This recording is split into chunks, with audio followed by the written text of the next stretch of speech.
यदि सब कुछ भगवान करते हैं तो फिर हम लोग जो झूठ बोलते हैं वो भी तो भगवान की मर्जी से ही बोल रहे हैं। नहीं तो हमारी तो वाणी में इतनी ताकत ही कहाँ। भाई जो हो रहा है भगवान करा रहे हैं।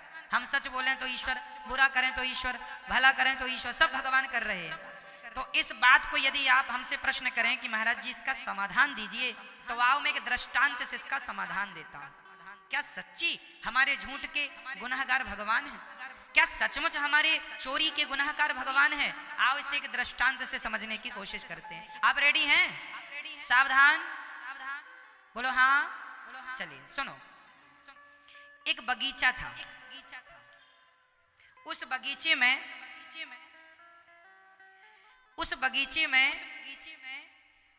एक व्यक्ति उस बगीचे की रखवाली करता था, जो कि उस बगीचे का मालिक था। वहां बढ़िया बढ़िया फलों के वृक्ष लगे थे, फल भी लगे थे, हरी हरी घास भी लगी थी। अचानक एक चरवाहे की गाय उसके बगीचे में घुस गई। बड़ी सावधानी से सुनना। एक चरवाहे की गाय उसके बगीचे में घुस गई। अब जब गाय बगीचे में गई तो वहां हरी हरी घास गाय खाने लगी। बगीचे का मालिक भी वहीं था। उसकी नजर पड़ी कि गाय बगीचे में घुस आई बाड़ी तोड़कर। बाड़ी मतलब कांटों की बाड़ी किसान लोग लगाते हैं। तो बाड़ी तोड़कर ये गाय घुस आई। तो उस बगीचे के मालिक ने गाय के पीछे इतने जोर का डंडा मारा उसके रीढ़ की हड्डी पर कि वो गाय डंडा पड़ते ही मर गई। अब समझिएगा, जब गाय मरी तो वहां पर ब्रह्म हत्या प्रकट हो गई। गौ हत्या प्रकट हो गई। तो गौ हत्या को देखकर वह बगीचे का मालिक बोला, तुम कौन हो? उसने कहा, मैं गौ हत्या हूं। तुमने गाय को मारा, अब मैं तुम्हें आऊंगी तुम्हारे ऊपर। तुमने पाप कर दिया, गाय को मार डाला तुमने। तो वो बगीचे का मालिक बड़ा चतुर था। उसने कहा कि गाय को हमने थोड़ी मारा है। तो गौ हत्या ने कहा, मारा किसने? बोला, मारा है इन हाथों ने। यदि हाथ ना उठते कैसे मरती गाय? तो जिम्मेदार ये हाथ हैं। तो हाथों के देवता कौन? इंद्र। हाथों के देवता शरीर के हर अंग के देवता होते हैं। तो हाथों के देवता कौन? तो उस बगीचे के आदमी ने अपनी चतुराई से गौ हत्या से कहा कि ए हत्या, तू जा इंद्र के पास और इंद्र को लग जा। तो हत्या गई इंद्र के पास। अब इंद्र ने देखा, कौन हो? मैं गौ हत्या हूं। यहाँ क्यों आई हो? बोले, आपने मारा है गाय को। इंद्र बोले, हम तो यही हैं, यहाँ तो गाय हमने मारी नहीं। बोले, नहीं, वो बगीचे का एक आदमी है, उसने कहा कि तुम हाथ पर बैठते हो और हाथ ने गाय मार डाली। इंद्र समझ गए मामला कि बड़ा चतुर आदमी है। मनुष्य मृत्यु लोक का आदमी खोपड़ी में भले अच्छा सोचे ना सोचे, ऐसी सोच जरूर रखता है बचने बचाने की कि कैसे बचूं। तो इंद्र भी कम चतुर नहीं। इंद्र ने कहा, अच्छा ये बताओ गौ हत्या, कि यदि हाथ ने मारा तो हाथ तो तब ही मारते ना, क्योंकि हाथ तो मन के अधीन है, बुद्धि के अधीन है। भाई बुद्धि ने आदेश दिया मारो, तब ना मारा। तो जाओ, बुद्धि के देवता भगवान ब्रह्मा है, जाओ ब्रह्मा जी के पास। अब हत्या ब्रह्मा जी के पास गई। ब्रह्मा जी, लो हमें। ब्रह्मा जी बोले, कहां से आई हो? बोले, मृत्यु लोक से, इंद्र के पास, इंद्र के पास से आपके पास। पूरा मामला ब्रह्मा जी ने समझा। ब्रह्मा जी बोले, एक काम करो, अरे बुद्धि भी क्या करती, हाथ भी क्या करते, यदि पांव ना चल के जाते तो गलती पांव की। पांव क्यों चल के गए? गाय तक चल के कौन गया? गाय तक चल के कौन गया? पांव। इसलिए पांव के देवता हैं भगवान नारायण। चरणों के देवता कौन? चरणों में भगवान का वास होता है। इसलिए कोई भी आदमी हमेशा चरणों का ही स्पर्श करता है, क्योंकि चरणों में भगवान श्रीमन नारायण का वास होता है, इसलिए चरण छुए जाते हैं। जाओ नारायण के पास। अब गौ हत्या गई। भगवान नारायण लेटे थे क्षीर सागर में, माता भगवती लक्ष्मी जी चरण दबा रही थी। आ गई हत्या। भगवान बोले कहो कौन हो? हम गौ हत्या है। तो यहाँ क्या कर रही हो? बोले मृत्यु लोक से इंद्र के पास, फिर ब्रह्मा जी के पास, अब आज आपके पास आई है। भगवान बोले किसने भेजा है? बोले मृत्यु लोक का एक आदमी फलाना बगीचा है वहां पर रहता है। भगवान बोले जरा 2 दिन रुक जाओ, मैं कन्फर्म करता हूं। अब आप बताइए उस गौ हत्या का मूल अधिकारी कौन है? वो व्यक्ति, बगीचे का मालिक, या इंद्र, या ब्रह्मा, या भगवान नारायण? बताइए कौन? बोलो मेरी माँ।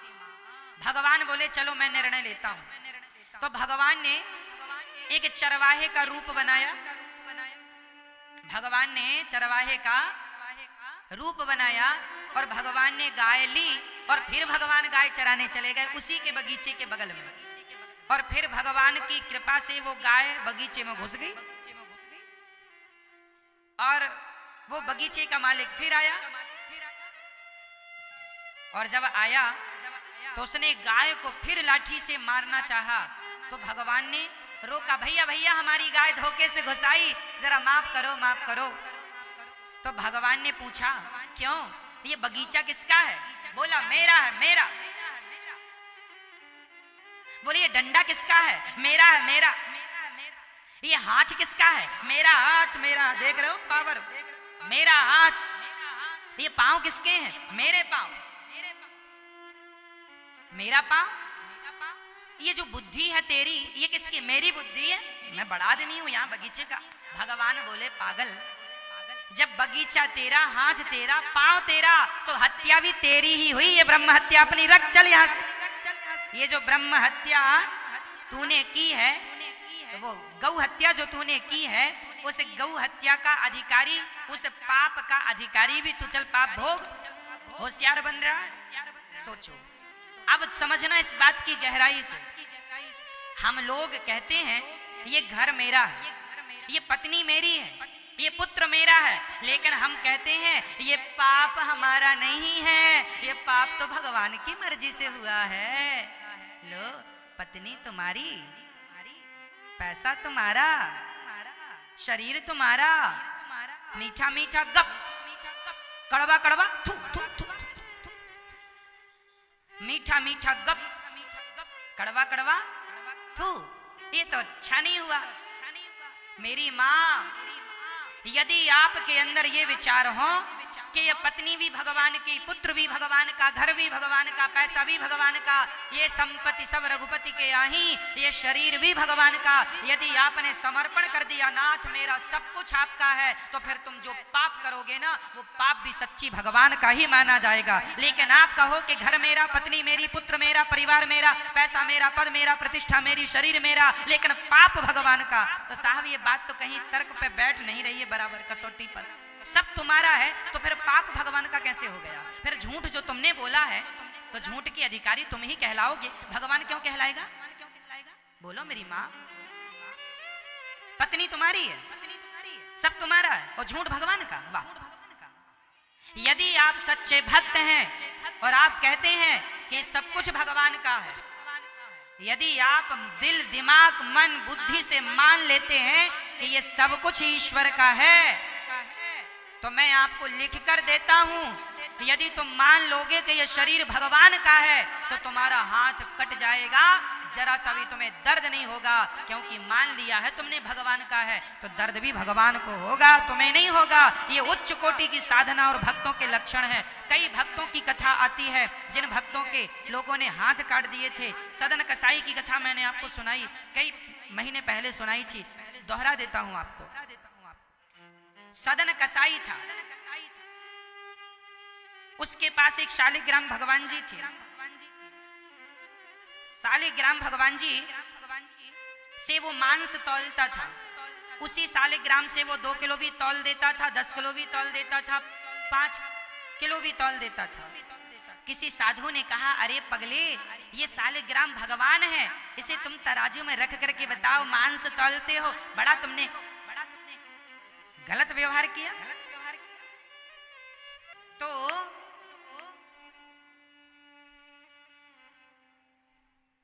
मेरी माँ, सदन कसाई जो थे उन्होंने संत जी ने कहा कि आपने भगवान को तराजू में रख के मांस तौला, ये तो भगवान का बड़ा अपमान कर दिया आपने। एक काम करो, ये भगवान जी हमें तो, हम इनकी पूजा करेंगे, दूध दही बढ़िया। तो संत जी भगवान जी को लेके चले गए। अब संत जी ने उनको दूध से, दही से, घी से, शक्कर से नहवाया, बिठा दिया। अब रात को भगवान ने सपने में संत जी से कहा, अरे संत जी, हमें आप क्यों लेके आ गए? हम सदन के पास खुश थे। क्यों?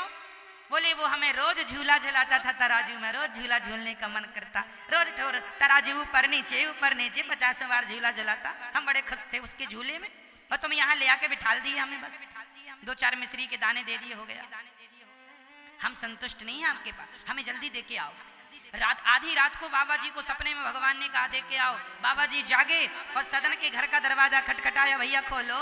सदन से ठाकुर जी ने, ठाकुर जी दिए, ये तुम्हारे भगवान हैं, तुम्हारे पास आने को मचल गए। सदन के सुनते ही आंखों में आंसू, वाह प्रभु, धन्य हो गया मैं, सारी दुनिया आपसे प्यार करती है, मैं सफल हो गया कि आप हमसे प्यार करते हैं, आपने हमें चाहा है। तुरंत ठाकुर जी को लेकर सदन जगन्नाथ चल पड़े। कहाँ चल पड़े? जगन्नाथ जी की ओर। जगन्नाथ जी के ओर जब निकले, चलते चलते चलते चलते पूरा दिन चले। शाम हुई तो एक गांव के निकट एक घर था, उस घर में एक महिला और एक पुरुष रहा करते थे। वहीं एक बढ़िया छाया थी पेड़ की, तो सदन को लगा कि आज रात यहीं विश्राम कर लें। तो घर में भिक्षा मांगी, भैया भिक्षा दो, तो उन्होंने भिक्षा दी और सदन ने भोग बना के ठाकुर जी को भोग लगाया, और सदन ठाकुर जी को विश्राम करा के अपना विश्राम करने लग गए। उस घर में जो महिला थी बड़ी सुंदर थी। उस महिला ने सदन को देखा, सदन भी बड़े सुंदर थे। उस महिला का दिल सदन कसाई में आ गया, सदन में आ गया। अब वो महिला सदन को देख कर ना, वो उसके संग शादी करने का सोचने लग गई, पर उसको लगा मेरा तो पति है।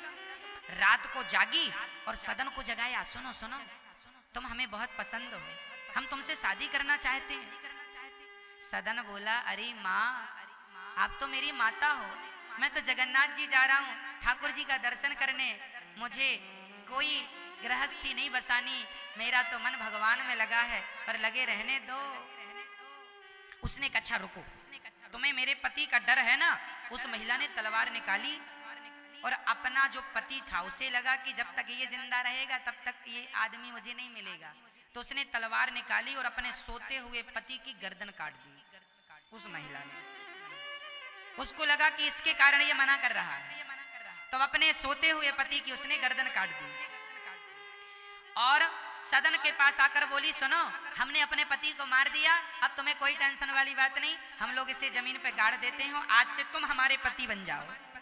सदन बोले, बहन तुम मेरी माँ हो, बहन हो, बेटी हो, मैं गंदी निगाहें कभी नहीं करता। अब वो महिला बहुत अपने पैतरे चलाई, पर वो सक्सेस ना हो पाई। उसको लगा रे मेरा तो पति भी चला गया और ये भी हाथ से निकला जा रहा। तो महिला ने चिल्लाना शुरू कर दिया, अपना त्रिया चरित्र चालू किया, अरे भैया बचाओ। गांव के लोग आए, क्या हुआ? बोले इस पुरुष ने मेरे पति को मार डाला। अब लो, सदन कसाई पे झूठा आरोप लगा दिया, उसका पति का तो गर्दन कटी थी, इसने कह दिया मेरे पति को मार के मुझे पकड़ रहा है ये आदमी। लो भैया,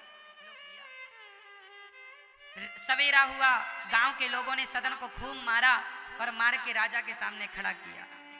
सदन बोले, वाह भगवान, अच्छा पिटवाया आपने, ठीक है, जैसी आपकी इच्छा, कोई पाप हुआ होगा तो पिटवा रहे हो।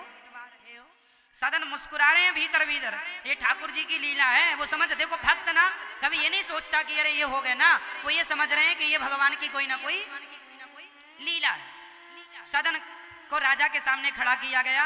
राजा ने कहा, सदन को सैनिकों से कहा, इस आदमी के दोनों हाथ काट दिए जाएं। दोनों हाथ काट दिए गए। अब सदन दोनों हाथ, सदन बोला मन में, वाह प्रभु, जैसे खुद हो वैसे ही भक्त को भी बना दिया। भगवान के भी हाथ नहीं है ना, जगन्नाथ जी के भी। तो बोले आपने हमारे भी नहीं रहने दिए, कोई बात नहीं। सदन के हाथ कटे, पर सच्ची बताएं सदन को दर्द नहीं हुआ। सदन के हाथ कटे पर सदन को दर्द नहीं हुआ। क्यों दर्द नहीं हुआ? क्योंकि सदन सच्चे भक्त थे। वो ये जानते थे कि जो हो रहा है वो भगवान की मर्जी से हो रहा है, जो कर रहे हैं जगन्नाथ जी कर रहे हैं, इसलिए पूर्ण विश्वास था। तो जो हो रहा भगवान जी, जो भक्त ये समर्पण कर दे कि नाथ मैं तो आपका हूं, आपने तो हाथ कटवाए जगन्नाथ जी, आप तो सिर भी कटवा देते तो भी मैं आपका ध्यान करना ना छोड़ता, भजन करना ना छोड़ता। शिकायत नहीं की कि तुमने हाथ कटवा दिए। उन्हीं कटे हाथों से भगवान जी के पास गए, और जब गए तो जगन्नाथपुरी पहुंचने के साथ ही भगवान जगन्नाथ जी ने अपने पुजारियों से कहा मेरा भक्त आ रहा है, उसे पालकी पर बिठा करके लाओ। पुजारी पालकी लेकर गए, सदन को बिठाए पालकी पर और पालकी पर बिठा कर लाए।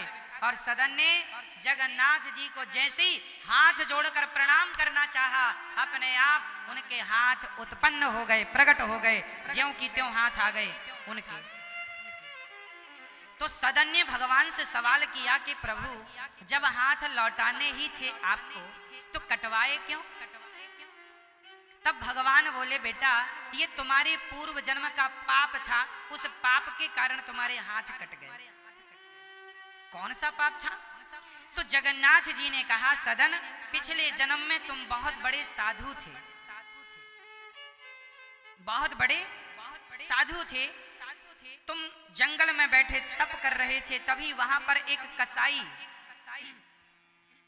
एक गाय को लेकर जा रहा था। अचानक वो गाय कसाई के हाथ से छूट गई और तुम्हारे सामने से गुजरी। कसाई ने तुमसे पूछा कि क्या आपने गाय को देखा है? तो आपने अपने हाथों के इशारे से बता दिया गाय इस तरफ गई है। सुनना, गाय की रक्षा के लिए यदि झूठ बोलना पड़े तो उसकी रक्षा के लिए झूठ बोल लेना चाहिए, या तुम्हें झूठ नहीं बोलना तो चुप रहो, कुछ ना बताओ। तो संत जी ने हाथ उठा के बता दिया इशारे से कसाई को कि आपकी गाय इस तरफ गई है। कसाई ने गाय को पकड़ लिया और कसाई ने गाय का सिर काट दिया। वही गाय इस जन्म में वो महिला बन के पैदा हुई और वह कसाई उसका पति बना। पिछले जन्म में कसाई ने गाय को काटा तो इस जन्म में गाय ने महिला बन के अपने पति कसाई को काट दिया। वैसे ही उनका हिसाब चुकता हुआ, पर तुमने हाथ खड़े कर दिए थे तो तुम्हारे दोनों हाथ काट लिए गए। ये तुम्हारे पापों का दंड है। परंतु तुमने भक्ति नहीं छोड़ी, मुझ में निष्ठा नहीं छोड़ी, तो मैंने तुम्हारे दोनों हाथ तुम्हारे भक्ति के बल पर तुम्हें लौटा दिए हैं। ये तुम्हारी तपस्या है। ये सदन कसाई की चर्चा है। ये कथा हमने आपको क्यों सुनाई? ये हमने इस उत्तर पर सुनाई कि भगवान आपने झूठ बोला, हमने चोरी की, तो हमारी चोरी का जिम्मेदार भगवान नहीं है, हमारे पाप के जिम्मेदार भगवान नहीं है, हमारे पाप के जिम्मेदार हम स्वयं हैं। कब हैं? जब आप ये कहते हैं कि ये पत्नी मेरी, पुत्र मेरा, परिवार मेरा, जब सब तेरा है तो तेरे द्वारा किया गया पाप भी तेरा है। लेकिन आप ये मान लें सच्चे हृदय से कि प्रभु ये सब आपका है, तो फिर आपका हाथ भी कट जाएगा तो दर्द नहीं होगा, क्योंकि आपने अपने आप को समर्पित कर दिया है भगवान के चरणों में। प्रभु अब मैं आपका हूं, अब मैं आपका हूं। समर्पण हो जाएगा तब ये बात लागू होगी कि फिर जो तुम बोल रहे हो, कर रहे हो, वो भगवान की इच्छा से हो रहा है। बात किस किस को समझ में आ गई? हाथ उठा लो। तो अब आपसे कोई सवाल करेगा कि तुम झूठ बोलते हो, तो झूठ बोलने तो क्योंकि भगवान की मर्जी के बिना तो पत्ता हिलता नहीं है। तो हम लोग जो पाप करते हैं उस पाप का जिम्मेदार कौन? भगवान या हम खुद? बोलो बोलो मेरी माँ, जो पाप हमने किया उस पाप के अधिकारी हम या भगवान? मैया बोल दो ना मेरी माँ, कुछ बोलोगी तो हमें लगेगा कि मेरी माँ सुन रही थी, अब आप गमले की तरह बस बैठी हो, ऐसा लग रहा है गमले रखे, ना सिर हिल रहा है, ना हाँ ना कुछ नहीं। बोलो मेरी माँ, हमने जो पाप किया उस पाप का अधिकारी हम खुद हैं या भगवान है? तो फिर आपसे कोई सवाल करे कि महाराज भगवान की इच्छा के बिना तो पत्ता नहीं हिलता, तो क्या जवाब दोगे? भगवान की इच्छा के बिना तो पत्ता नहीं हिलता। तो फिर आप झूठ बोल रहे हैं, चोरी कर रहे हैं, गलत काम कर रहे हैं, वो किसकी मर्जी से हो रहा है? समझ आया ना? इस प्रश्न के उत्तर को समझाने के लिए हमने आपको एक कथा सुनाई है, उस कथा से हमने आपको समझा दिया। बात बैठ गई ना दिमाग में कि यदि आप ये भाव बना लें कि ये कुछ भी मेरा नहीं, यहां तक कि ये शरीर भी मेरा नहीं, तो फिर तुम्हारे पापों के अधिकारी कौन माने जाएंगे? जोर से भगवान, क्योंकि तुमने तो अपना समर्पण कर दिया, सौंप दिया, सब कुछ उसी का है, गोविंद का। पत्नी पुत्र बेटा बेटी नाच, फिर तो आप सुखी रहेंगे, सब कुछ भगवान का। कोई जिए कोई मरे, किसी के जीने मरने से कोई सब जो करेंगे भगवान का। ये थिंकिंग बनना बड़ा कठिन है, हो जाए तो क्या बात है, लेकिन जब तक ऐसी भावना नहीं बनी तब तक तो फिर वो पाप के अधिकारी हम हैं।